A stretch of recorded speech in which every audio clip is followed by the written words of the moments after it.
Hello friends, कैसे आप सब। मैं हूं कमलेश तिवारी। मेरे इस यूट्यूब चैनल पर आपका हार्दिक स्वागत है। आज हम बात करने जा रहे हैं एक मोस्ट इम्पोर्टेंट इंटरेस्टिंग प्रश्न के बारे में जो अक्सर एग्जाम में पूछा जाता है। देखते हैं प्रश्न को। किसी टैंक के 1/4 भाग पानी भरे होने पर उसमें 135 लीटर पानी आता है। अगर 180 लीटर पानी हो तो टैंक कितना भाग भरा होगा। कहने का अर्थ है कि अगर किसी टैंक का 1/4 अगर भाग भरा है तो इसका अर्थ है कि उसमें 135 लीटर पानी आ रहा है। तो अगर 4 भाग उस टैंक का टोटल बने तो एक भाग 135 लीटर का हो चुका है। अब अपन को ये पूछा गया है कि 180 लीटर अगर उस भाग में पानी हो, उस टैंक में पानी हो, तो कितना भाग उस टैंक का भरा होगा। तो सबसे पहले इस प्रकार के प्रश्नों में आपको ये देखना है कि जो टैंक की कैपेसिटी है उसको कितने भागों में बांटा गया है। वो होती है बट्टे में। जैसे 1/4 आया तो 1/4 का सीधा से ये अर्थ होगा, 1/4 का सीधा से ये अर्थ होगा कि टंकी के टोटल इसने 4 भाग बनाए हैं। जैसे मैं कह देता इसमें 2/5 भाग, 1/4 की जगह मैं कह देता 2/5 भाग पानी भरा हुआ है। तो इसका अर्थ ये होता कि 5 भाग तो टोटल टंकी के बनाए हुए हैं, उसमें से 2 भाग पानी के भरे हुए हैं। लेकिन अपने अभी प्रश्न अपने पास 1/4 का है। कहने का अर्थ है कि टंकी के जो 4 भाग बनाए हैं उसमें से एक भाग पानी का भरा हुआ है। तो एक भाग कितना हो गया, 135 लीटर। 135 लीटर, एक भाग 135 लीटर का हो गया। तो आप इस मतलब को समझ चुके हो कि अगर 4 भाग टंकी के हैं तो एक भाग 35 लीटर हो गया। तो अगर चारों भाग भरे हो तो कितना होगा, तो 100, चारों भाग का कितना होगा, 135 × 4 अर्थात कितना होगा 400 और 120 प्लस 20, 540, 540 लीटर। 135 × 4 0 540 लीटर अर्थात पूरी जो टैंक है, पूरी टैंक अगर भरी होगी तो 540 लीटर में वो पूरी भर जाएगी।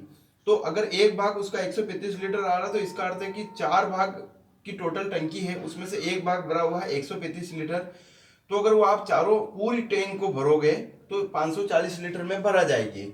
अब यहां तक तो आप पहुंच चुके हो कि अगर पूरी टंकी की जो कैपेसिटी है वो 540 लीटर बता रखी है। अब अगर ये पूछ रहा है कि 180 लीटर पानी हो तो टैंक कितना भरा होगा। अगर 540 की कैपेसिटी है और 180 लीटर आप भर रहे हो तो क्या कैपेसिटी रहेगी, इससे काट दो, 18 में 18, 18 दूनी 36, 18 54, अर्थात 1/3, 1/3 टैंक भरा रहेगा। इसका अर्थ है कि आपका टैंक 1/3 इसमें भरा रहेगा। यह आपका सीधा से अर्थ है। इस प्रकार के जो छोटे छोटे प्रश्न आते हैं, देखिए अगर मैं इसी प्रश्न को अगर थोड़ा सा घुमा दूं और अगर जैसे 1/4 लिख रखा हो, 1/4 की जगह मैं लिख दूं 2/5, तो आप सीधा सा अर्थ ये निकालिए कि 2/5 भाग पानी भरे होने पर उसमें 135 लीटर पानी आता है। तो आपको सीधा सा ये जो बट्टे में होता है, हर में, उसको देखना होता है डिनोमिनेटर में कि 5 आ रहा है। इसका अर्थ है कि टंकी के कितने भाग बना रखे हैं, 5। कोई 8 कहते हैं, 2/3/8, तो आपको बट्टे में जो 8 आ रहा है उसको मानना है कि टोटल टंकी की कैपेसिटी 8 है। तो इसी प्रकार से अभी प्रश्न में मेरे को दे दिया 2/5, तो मैं मानूंगा कि 2/5 है, अर्थात टंकी की कैपेसिटी टोटल भाग बना रखे 5, उसमें से 2 भाग पानी का भरा गया। इसका अर्थ है कि 2/5 में से 2 भाग कितना आ रहे हैं, 135 लीटर के। तो 2 भाग आ रहे हैं तो इसके 5 भाग कितने होंगे, तो 135 × 5 बट्टे में 2। तो इसको अगर आप सोल्व करोगे तो 135 × 5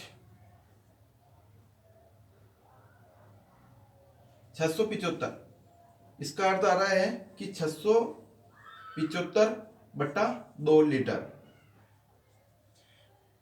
एक पूरी जो टंकी भराएगी, पूरी टंकी भराएगी तो 675/2 लीटर उसमें पानी की कैपेसिटी टोटल आएगी। अब इसको आप भाग दे दीजिए, 125/600, 675 इंटू ये बट्टे में 2 था तो ये बट्टे का 2 ऊपर चला जाएगा, तो 125 × 2/600, 675। तो 25 पंजे 125, 25 दूनी 675 है, इसमें भाग देना है। तो 25 दूनी 50, 7, 1 और 5, 25 चौक 100, 25 पंजे 25, 125, 25 संग 25 सत्ता 175, तो ये 27 टाइम्स गया, तो 10/27 ये इसका आंसर आपको रहेगा कि 10/27 भाग उस टंकी का बड़ा होगा। इस प्रकार से ये जो छोटे छोटे प्रश्न हैं, आप एक कंपटीशन एग्जाम के हिसाब से इन प्रश्नों को सोल्व करके आप आसानी से आप इसको बना सकते हैं। कैसा लगा मेरा प्रयास, कैसा लगा वीडियो? अगर अच्छा लगा हो तो लाइक शेयर सब्सक्राइब करके मुझे आगे बढ़ने के लिए मोटिवेट करें। जय हिंद, जय भारत।